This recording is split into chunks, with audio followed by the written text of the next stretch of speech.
Hoje, o nosso mergulho intelectual é na seção 2, capítulo 5. Daquela obra monumental do Max Weber. Exato. Para garantir a precisão cirúrgica da nossa análise de hoje, estamos usando a edição histórica de Wirtschafts- und Gesellschaft. Economia e Sociedade. Isso mesmo. Publicada no Grundrisse der Sozialökonomik, em Tübingen, lá no ano de 1922, pela J.C.B. Moore. Paul Sebeck. Uma edição fantástica de se trabalhar, aliás. Com certeza. E o foco desse nosso aprofundamento de hoje é o mercado, ou Markt, no original alemão. E, à primeira vista, parece um assunto estritamente econômico, algo banal do cotidiano, mas nas mãos do Weber... Nas mãos dele, o mercado se revela como uma engrenagem sociológica de uma complexidade quase assustadora. É um ponto de virada fascinante na obra. Eu percebi que a tônica do texto muda muito aqui. Muda. E para a gente compreender o peso real deste capítulo 5, precisamos situar esse ponto na arquitetura geral do livro. Nas análises anteriores, ao longo dos capítulos de 1 a 4 dessa mesma seção 2, o Weber vinha dissecando as várias formas de comunidade. Estávamos lidando com estruturas orgânicas, certo? Isso. Aquelas estruturas baseadas em laços afetivos, no respeito à tradição, no parentesco, religião. O que acontece agora, no capítulo 5, é uma transição teórica bem drástica. Ele traz o mercado para o centro do palco. Exatamente. E ele introduz o mercado não como um mero espaço físico de compra e venda, mas como o arquétipo definitivo da ação social racional. É o momento exato em que a humanidade transita da comunidade orgânica tradicional para a sociedade mais fria, orientada puramente por interesses. E essa transição é o que torna a nossa missão de hoje tão instigante. Precisamos entender como uma simples troca de mercadorias consegue se transformar na estrutura social mais complexa e, paradoxalmente, mais impessoal que a humanidade já concebeu. É o grande enigma. Sim, como um ato tão banal quanto comprar um pão ou negociar um terreno se eleva a esse status sociológico todo. Para desvendar isso, o Weber convida a gente a observar a mecânica microscópica da troca. Nas primeiras páginas deste capítulo da edição de 22, ele define que o mercado ocorre assim que existe uma competição por oportunidades de troca. E aqui entra uma terminologia técnica bem importante. Sim, ele diz que quando uma transação é finalmente consumada, quando aquele aperto de mãos acontece, isso cria o que ele chama de Vergesellschaftung, que a gente traduz como consociação ou associação racional. Uma formação de sociedade baseada num acordo racional com fins bem específicos. Exato. Só que há um detalhe enorme aí. Essa consociação acontece apenas entre os dois parceiros diretos. E ela evapora no exato segundo em que os bens são entregues. É uma relação puramente efêmera. O que levanta uma dúvida interessante para quem nos acompanha. Se a troca em si é tão rápida e passageira, onde está a complexidade social e estrutural do mercado? Porque o mercado moderno não parece nada efêmero, né? Ele parece ditar o ritmo de vidas inteiras. E dita. Mas o segredo não está na troca consumada, está no que vem antes dela. E essa é, para mim, uma das observações mais brilhantes do Weber nesse trecho. Ele analisa a etapa preparatória, não é? A pechincha. Isso.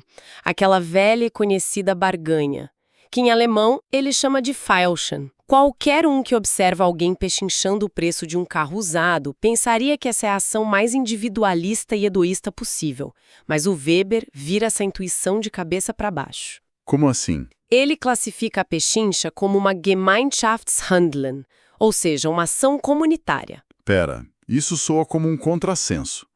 Como o ato de tentar tirar a maior vantagem financeira possível da outra pessoa pode ser uma ação comunitária. O objetivo da barganha não é justamente o benefício individual máximo? Parece um paradoxo absurdo, eu sei, mas faz todo sentido quando a gente olha para a estrutura invisível da situação. Quando alguém pede um desconto ou quando um vendedor fixa um preço inicial, essas pessoas não estão apenas interagindo uma com a outra ali no balcão. Elas estão olhando em volta. Estão orientando suas ações por uma multidão invisível de terceiros. O vendedor só reduz o preço porque sabe que se não fizer isso, o concorrente na rua de trás vai fechar o negócio. E o comprador só aceita pagar determinado valor porque avalia que outra pessoa poderia comprar aquele bem antes dele. Exatamente. Portanto, ao pechinchar, o indivíduo está balizando o seu comportamento pela existência de todos os outros competidores no mercado, sejam eles reais ou imaginários. É uma ação comunitária porque conecta o indivíduo a uma vasta rede de interesses compartilhados, mesmo que de forma totalmente invisível. É uma perspectiva fascinante. É como se a pechincha não fosse um duelo isolado, mas uma dança onde os parceiros estão constantemente olhando por cima dos ombros para ver o que o resto do salão está fazendo. Uma analogia perfeita. E se formos trazer isso para o nosso dia a dia, os aplicativos de transporte ou de aluguel de temporada são a materialização perfeita dessa Gemeinschafthandling. Os preços sobem ou descem dinamicamente justamente por causa dessa multidão invisível de motoristas e passageiros concorrendo ao mesmo tempo. E o elemento que permite que essa dança aconteça em escala global, que conecta todo mundo, é o dinheiro. Sem o dinheiro, essa escala seria fisicamente impossível. O Weber é cirúrgico ao descrever o papel do dinheiro. Logo ali na primeira página deste capítulo 5. O uso da moeda é o exemplo supremo dessa ação comunitária racional. Porque a gente aceita um pedaço de papel ou os dígitos no aplicativo do banco? Não pelo valor intrínseco do papel em si.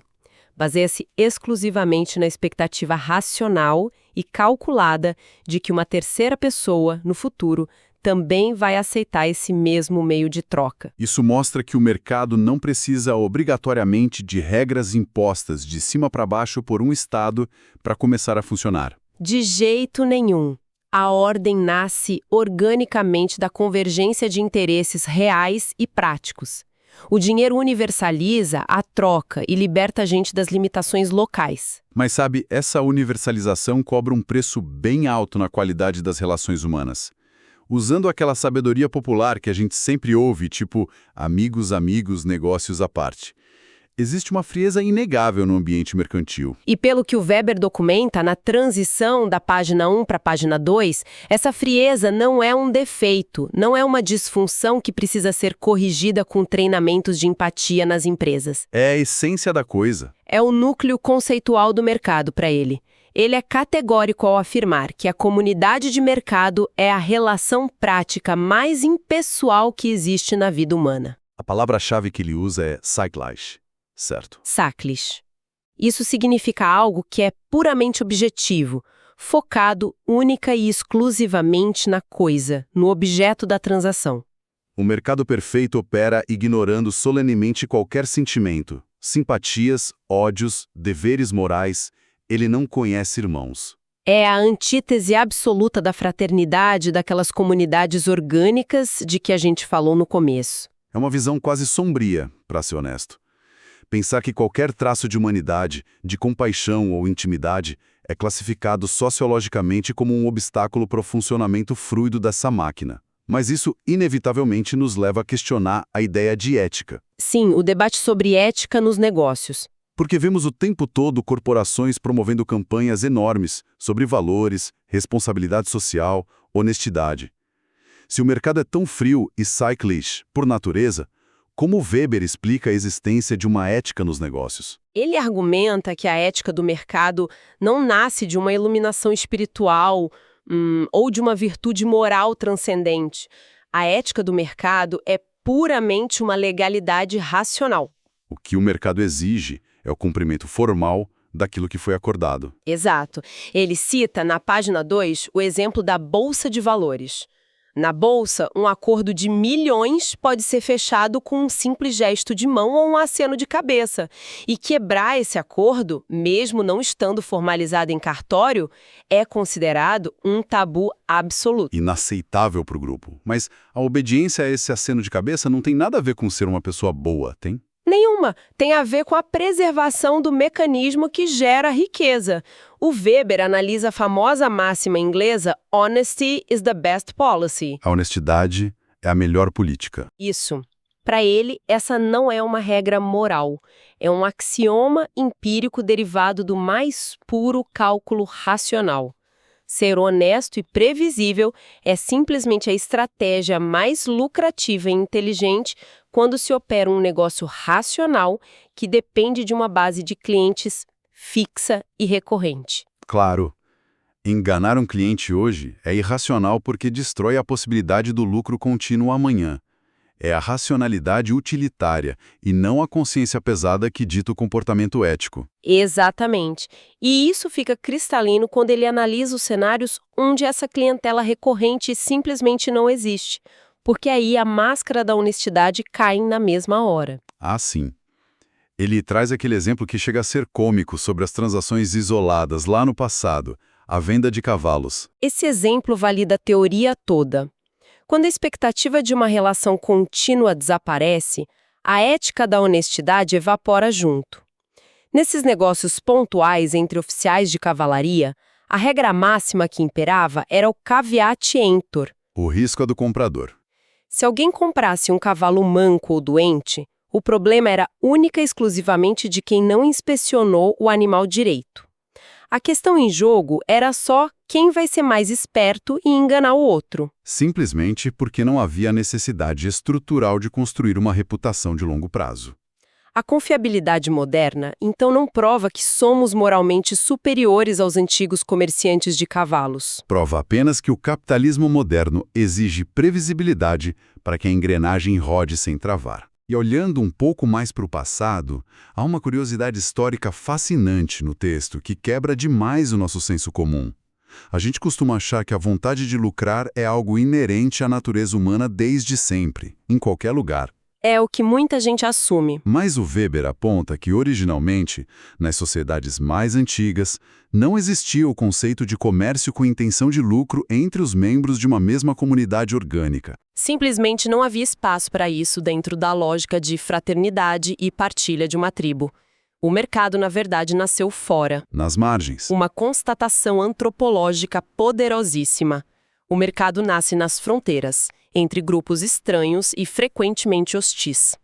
Para ilustrar o quão alienígena o mercado era para as comunidades antigas, o Weber descreve a prática dos Stumm Tausch. O trocador mudo. Tudo isso. A mecânica dessa troca muda parece cena de filme de suspense. Imagina duas tribos vizinhas que não falam a mesma língua e, muito provavelmente são inimigas mortais. Mas elas precisam dos recursos uma da outra. E o que elas fazem? Em vez de marcarem um encontro, apertarem as mãos e negociarem, uma das partes vai furtivamente até uma clareira neutra na floresta, deixa suas mercadorias no chão e simplesmente desaparece. Escondem-se. Horas depois, a segunda tribo chega, examina os bens, coloca ao lado que considera um pagamento equivalente e recua também. Aí a primeira tribo volta. Se acharem que a oferta é justa, pegam o pagamento e vão embora. Negócio fechado no silêncio absoluto. E se não acharem justo? Eles recuam de novo e esperam que a outra parte adicione mais produtos. Tudo isso sem um único contato visual. É genial. E a grande lição sociológica desse comportamento extremo é que o Stumm Tausch comprova fisicamente a oposição absoluta entre a lógica do mercado e a fraternidade pessoal. As partes evitavam o contato humano justamente para que o ato objetivo da troca... Tal da relação sachlich. Isso, para que ela não fosse contaminada por emoções, desconfianças ou agressões. A relação social era reduzida cirurgicamente às coisas sendo trocadas. Se a gente pensar bem, o ápice do e-commerce moderno, onde a gente compra produtos de algoritmos e vendedores anônimos do outro lado do mundo, sem nunca dizer um oi, é a evolução natural e altamente tecnológica desse comércio mudo. É uma ironia fantástica. O mercado começa como uma atividade tão marginal e suspeita que as pessoas tinham medo de se olhar nos olhos. Mas aí fica a pergunta: como a gente saltou dessa troca silenciosa na floresta para o mercado capitalista global que conhecemos, que hoje derruba governos e dita leis? Bem, ao longo das páginas 13 e 4 deste capítulo, o Weber descreve o que parece ser uma guerra épica entre dois mundos. De um lado, os monopólios estamentais. Do outro, o mercado capitalista emergente. O que exatamente estava em jogo nessa batalha toda? O que estava em jogo era o controle da racionalidade econômica.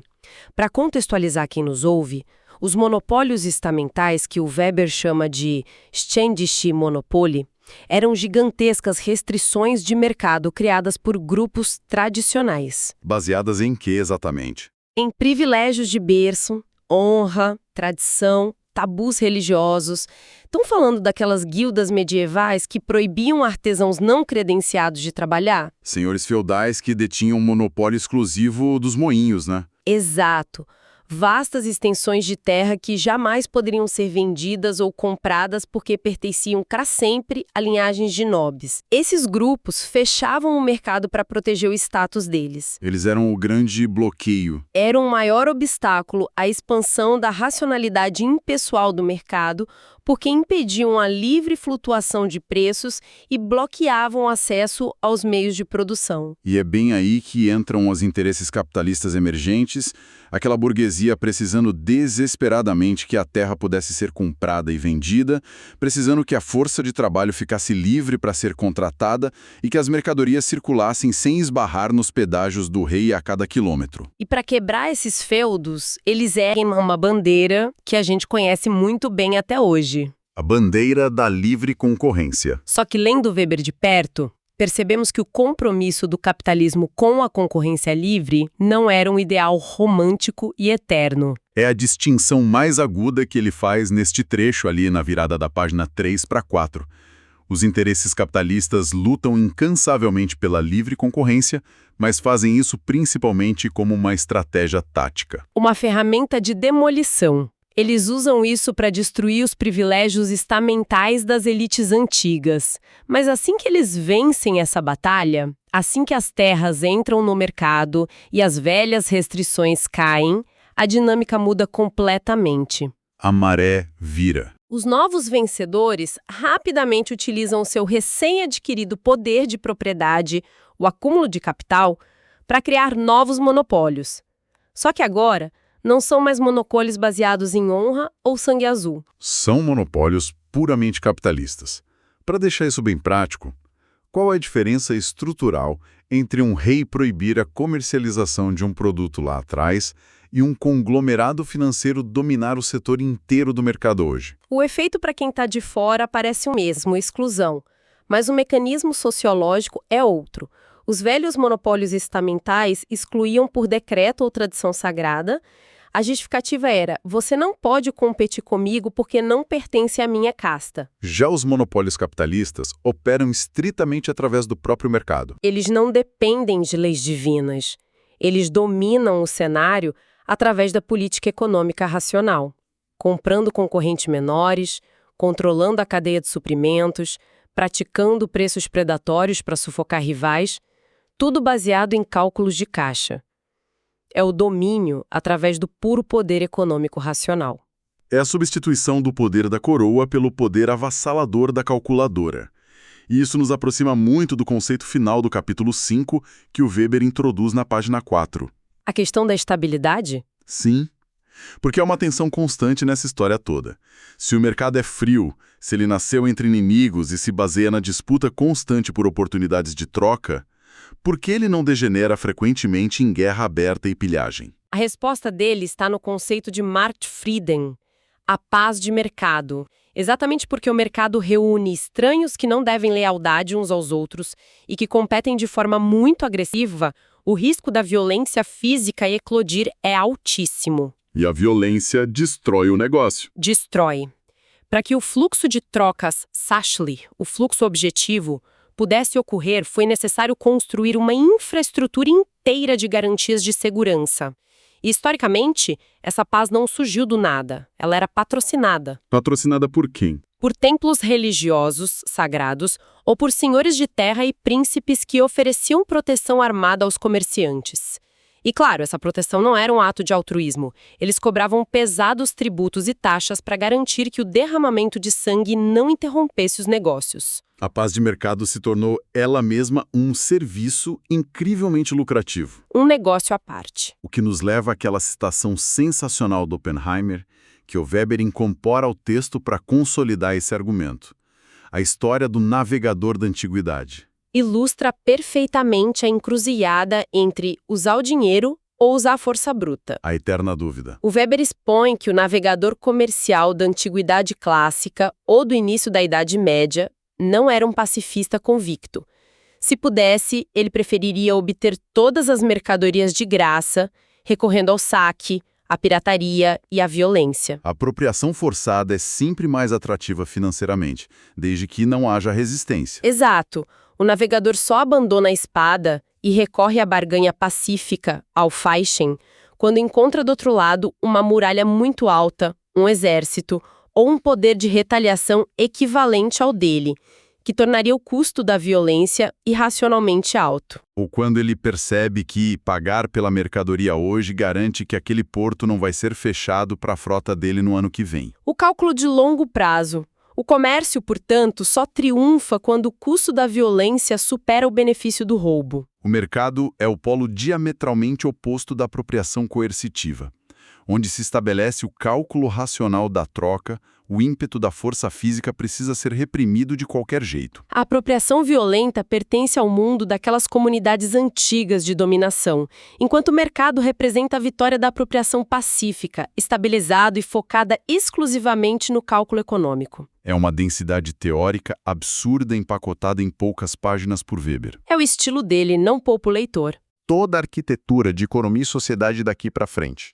Se fôssemos destilar essa complexidade analítica toda, eu destacaria 3 aprendizados cruciais deste trecho. Vamos lá. Primeiro, o princípio da impessoalidade. O mercado é a relação social orientada a objetos mais frias já criada. É o domínio do Saclis. Ao eliminar emoções e laços da equação, ele destrói as barreiras da fraternidade orgânica para garantir a fluidez universal das trocas. Um ambiente onde até a ética é matematizada, o que nos leva ao segundo pilar. Exato. A integridade corporativa, a honestidade em manter a palavra e honrar contratos não deriva de moralidade. É um comportamento estritamente utilitário. O imperativo de não enganar um cliente fixo nasce do cálculo rigoroso de maximização de lucros a longo prazo. É a racionalidade ditando a regra de conduta. E o terceiro pilar? A dinâmica transitória da concorrência livre. Vimos que um impulso capitalista usa a liberdade de mercado para aniquilar monopólios antigos baseados em honra e status. Mas essa liberdade, frequentemente, é só a ponte metodológica para a construção de novos monopólios. Desta vez, monopólios baseados exclusivamente no poder do capital e na dominação financeira racional. O monopólio não morre. Ele apenas muda a base da sua legitimidade.